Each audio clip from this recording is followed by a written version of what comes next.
¿Quién tiene la primera pregunta? Bien. Sí, he encontrado esta pregunta algunas veces y creo que en el campamento pasado también tuvimos la misma. Alguien que te dice, ¿y qué de esa gente de tribus ignorantes en los lugares más profundos del África y en otras selvas, las cuales nunca han oído de Jesús? ¿Y qué hay del otro lado del mundo que no recibió el barco salvavidas? Aquellos que tienen sus propias creencias y su propio, digamos como los budistas, no han tenido conocimiento alguno de Jesucristo. Así que eso, digo yo, realmente siempre ha sido mi principal conflicto y es por eso que estoy dispuesto a recibir un poco de todo, porque si no lo haces, alguien se queda fuera. Pues la diferencia ahí es que ellos van a ir al infierno porque no han oído de Jesús, pero eso no es lo que dice la Biblia. Una persona no va al infierno por no haber oído el Evangelio. La persona es condenada por pecar contra el Señor. Piensa en ello así. Si un hombre salta de un avión sin paracaídas, él morirá. ¿Sí? La razón por la que muere no es realmente porque no tiene paracaídas. La razón por la que muere es porque retó la ley de gravedad, lo cual lo atrae hasta el suelo y choca con la tierra. Ahora, si se hubiera puesto el paracaídas, hubiera estado salvo. Pero la razón principal de que pereció fue porque traspasó la ley de la gravedad. Es lo mismo con la persona. Si muere sin Cristo en el lugar más profundo de África, no es primordialmente porque si él se va, muere sin Cristo. Si termina en el infierno, no es porque no creyó en Jesús. Primordialmente es porque pecó contra Dios. Él ha traspasado la ley moral de Dios. Eso es lo que lo lleva al infierno. Ahora, si él se hubiera vestido de Salvador, hubiera sido salvado. Y es por eso que si nos preocupamos por la gente en África o en cualquier otra parte donde no han oído el Evangelio, lo que hay que hacer es acomodar nuestros corazones bien con Dios y después ir a todo el mundo y predicar el Evangelio a estas personas para que pueda ser salva de su pecado. Y según la Biblia, el pecado no es la falta de creer en Jesús, sino la transgresión de la ley. Primera de Juan 3, versículo 4.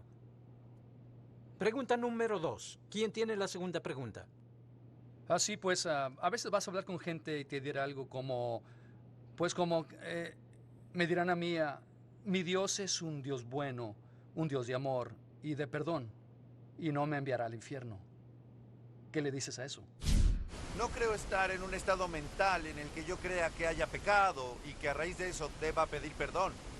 ¿Por mentir? Sí, he ¿Blasfemar? mentido, sí, lo he ¿Robar? hecho. ¿Adulterio del corazón? Supongo que tengo un Dios, yo creo en un Dios con un poco más de simpatía que un Dios de blanco y negro. ¿Sabes lo que acabas de hacer? ¿Qué? Has quebrantado el segundo mandamiento. ¿Sabes lo que dice? No hacer otra imagen delante de Dios. No puedes hacer un Dios para lo que te conviene. Es un ejemplo de idolatría. Crear un Dios a tu imagen. Eso lo hacía antes de ser cristiano, por unos 10 años, desde los 12 hasta los 22. Oraba todas las noches, pero no al Dios de la Biblia, sino a un Dios de mi imaginación, un Dios hecho a mi imagen, un Dios con el cual me sentía cómodo, sin ninguna referencia a la justicia o al juicio. Pero la Biblia dice que hay un Dios y dijo, yo soy el Señor, yo no cambio. Y Él también dice, no tendrá por inocente al culpable.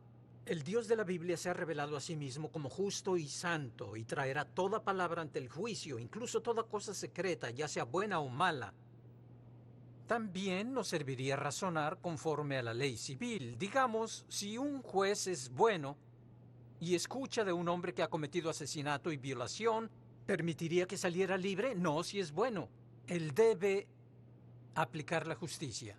Es la misma cosa con Dios. Él debe castigar el pecado. No se puede separar la bondad de Dios de su justicia. Y cuando Moisés pidió ver la gloria de Dios, dijo, dejaré que mi bondad pase delante de ti, porque no me verá hombre y vivirá. Y si Dios desatara su bondad sobre la humanidad pecaminosa, haría su justicia.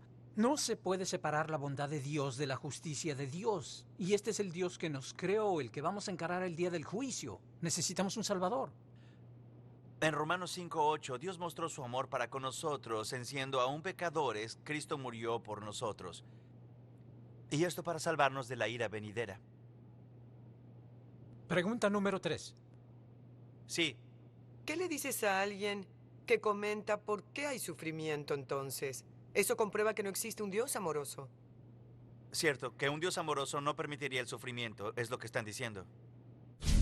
Verás, es que no veo quién es Dios como para juzgarme. Tengo mis propias creencias y vivo según ellas. Y Dios es tan bueno y tan perfecto porque hay gente que muere de hambre, porque hay mujeres violadas y gente golpeada, porque hay alcoholismo, porque hay sida. Así que no siento que este Dios, quien quiera que Él sea, tiene derecho a juzgarme. Yo recientemente estuve en un campamento que mi esposa y yo tenemos para niños gravemente enfermos que se llama Campamento Luciérnaga.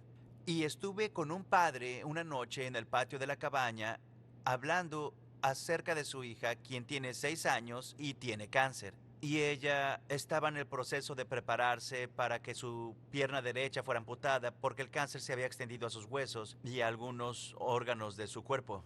Tiene 6 años, una niña adorable. Y estuvimos hablando del Señor y él dijo, sabes, debo admitir, creo en Dios, pero a veces cuando miro a mi hija y veo el hecho de que Dios no la ha sanado del cáncer, realmente sacude mi fe. Y siendo padre me identifiqué con él y me conmovió. Le dije, caramba, no puedo pensar en algo más difícil que eso, cuando Dios tiene el poder para sanar y no lo hace.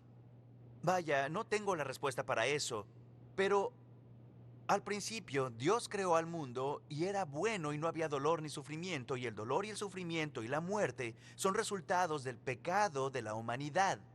Así que no podemos pasar juicio moral sobre Dios diciendo, Dios, no eres justo, cuando la humanidad es quien ha pecado contra el Señor trayendo la maldición y la caída.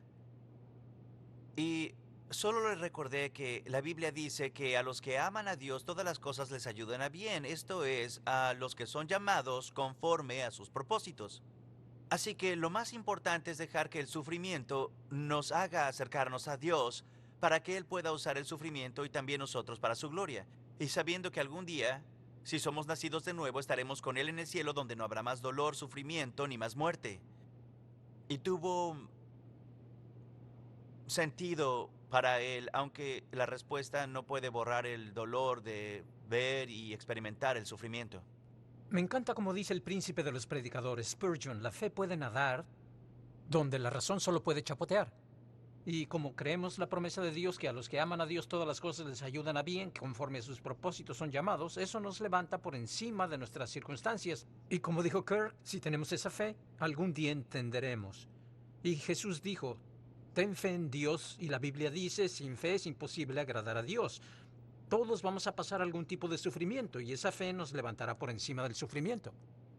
Cuando le contestas a alguien una pregunta como esa de manera que tiene sentido y conforme la palabra de Dios o simplemente la razón o la lógica, realmente provee una oportunidad para que la gente abra su corazón o su mente y así le puedas decir, sabes, me alegro que estés pensando tan a fondo acerca de estas cosas. Algunas preguntas son muy difíciles de contestar y algún día le preguntaremos a Dios y escucharemos la respuesta si tenemos el corazón bien con Él ahora.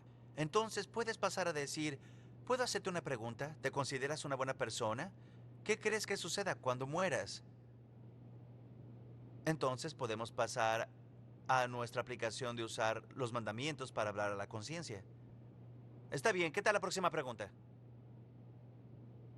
¿Qué le dices a alguien que está seguro de que ya es salvo, aunque toda la evidencia en su vida parece mostrar que no lo es? Un hipócrita dice que ha hecho algo y nunca lo volverá a hacer. Yo nunca dije que no volveré a hacer las cosas que hago. Voy a seguir aún voy a tomar, voy a seguir siendo quien soy. ¿Sabes lo que digo? ¿Por qué? Porque así soy yo. Pues Así necesitas soy yo. nacer de nuevo. Sí, cuando, oye, No hay otra oye, solución. cuando yo lo sienta y cambie mi vida está bien. Pero por ahora voy a hacer lo que yo Puede hago ser que hoy. Dios te esté hablando a través de mí hoy. Puede ser que sí. Pues escucha. Pero yo no te conozco. ¿Cómo te llamas, mi hermano?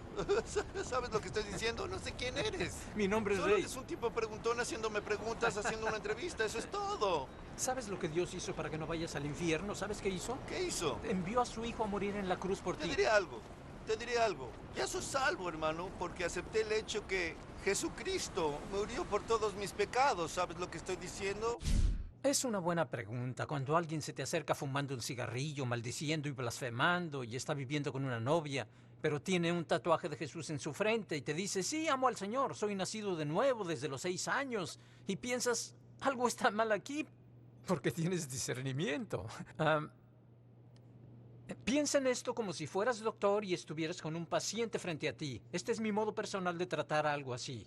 Si un doctor ve que su paciente está muy pálido, piensa, este tiene algo que no está bien, no se ve sano según veo. Empieza a investigar un poco, tal vez diga algo como, ¿estás comiendo? ¿Cómo está tu apetito? Y la persona dice, pues no he comido en 3 días, no tengo apetito. Entonces ya sabe que va por buen camino, su discernimiento está bien y está confirmando lo que dijo. Yo lo que hago cuando veo a un pálido espiritual, que algo tiene, que está enfermo, me doy cuenta por lo que sale de su boca. Veo cómo está su apetito, le pregunto, ¿cuándo fue la primera vez que leíste la Biblia? La gente responde diciendo, hace un par de años. Y digo, las cosas no andan bien entre tú y Dios, ¿verdad? La Biblia dice que la entrada de la palabra de Dios trae luz. Un falso convertido o alguien que se ha alejado de corazón no deja de orar. El 90% de los americanos oran. Todos oramos por la salud de la familia, etc. Pero cuando alguien no está bien con Dios, no querrá leer la palabra de Dios, porque la palabra de Dios le trae luz, le hace sentir culpable. Alguien dijo, este libro me aparta del